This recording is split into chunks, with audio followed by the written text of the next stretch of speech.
Sure. I mean, there's about a dozen police cars, mostly unmarked, that have lined this street. 2 SWAT cars that are right in front of the house. We saw 2 drones launch from that SWAT car. They're now currently in the air. I can see at least one of them. We also saw officers get out on foot. Many of these officers all day long have been heavily armed. We know the FBI was the one on the bullhorn earlier. Now we assume it's also federal investigators that are here making that plea for Robert Card to come out of the house. They believe he is within that house, and you can see these sharp, bright lights that are pointing towards what, as far as I can tell from my vantage point, an upward window, almost like a upper story. Yeah, they just really are trying to coax him out, telling him, we don't want you to get hurt. We don't want anyone else to get hurt.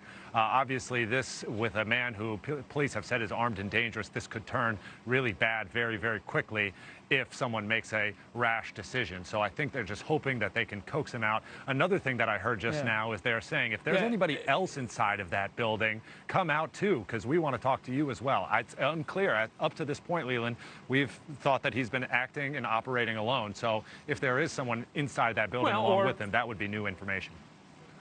Yeah, the flip side of that is if he's holding somebody inside the building as some kind of hostage or human shield, that would change the dynamic radically here. Lower left-hand side of your screen was the picture of Robert Card that police put out with him with a rifle.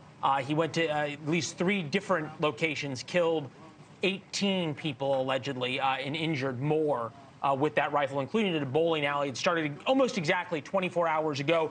Alex, how did this happen? Because you've been out there all day. We followed you as you were near one of these homes when there was a search warrant executed. Sounded like some flashbang grenades, that kind of stuff. But then police said, hey, look, shelter in place is still there. A number of them left. And now all of a sudden we're back at this house with the lights on it, where it certainly seems like police think, or the FBI thinks, they have reason to believe he's inside if they're not sure of it. Yeah, and this was a completely different house, like I mentioned earlier today, when we heard those flashbangs and we heard the FBI on the loudspeaker that they need to open the door. That was at a completely different house a little farther up the road. But yeah, I came across this scene right when that search warrant was about to be executed. The Bureau of Alcohol, Tobacco, and Firearms quickly stopped me and said, hey, you need to turn around right now, which got my... I immediately was suspicious. I had a feeling that they might be closing in on something, and sure enough, within 5 minutes, we heard that search warrant being executed. But now they left the scene. That was about an hour ago. We thought that it was all done and wrapped up. We were considering whether or not we should even be staying when all of a sudden these 2 SWAT cars and about a dozen other law enforcement vehicles just come bum rushing up this street, getting closer to this house, and now they're doing exactly what we're seeing happen right now. All right, so it's been about 3 or 4 minutes. We heard them say, come out with your hands up, come out with your hands up. We heard them say, we don't want to get anybody else hurt. And we've heard them say, come to the driveway unarmed with nothing in your hands. This is the beginning of what could be a very long standoff, right? Because we have no idea what the timing is, or whether or not the FBI is willing to go in there with a SWAT team. We heard him say, we don't want to get hurt. We don't want you to get hurt, on and on. You said, give us the timeline. It's been about an hour since the SWAT team arrived? No, the SWAT team just arrived, I would say, about 20 minutes ago.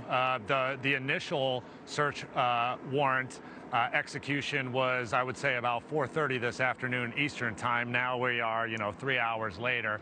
But this new formation of police vehicles in a line with these 2 SWAT cars leading the way just came out of nowhere, Leland. It was about 20 minutes ago, and now all of a sudden we're seeing these drones in the air. I just watched a helicopter pass through the air. I see another drone there. So, yeah, this is all a very new development that's happening right before our very eyes. Yeah, we know the Coast Guard was involved. I actually am just watching a drone launch right there. You wonder if any of those have infrared that could look down and possibly see heat signatures inside the house. It's pretty warm in Maine right now, about 60 degrees, which makes it a little bit harder to see that, especially through walls. All right, Alex, stand by. You're looking live at a street near Bowdoin. Go ahead.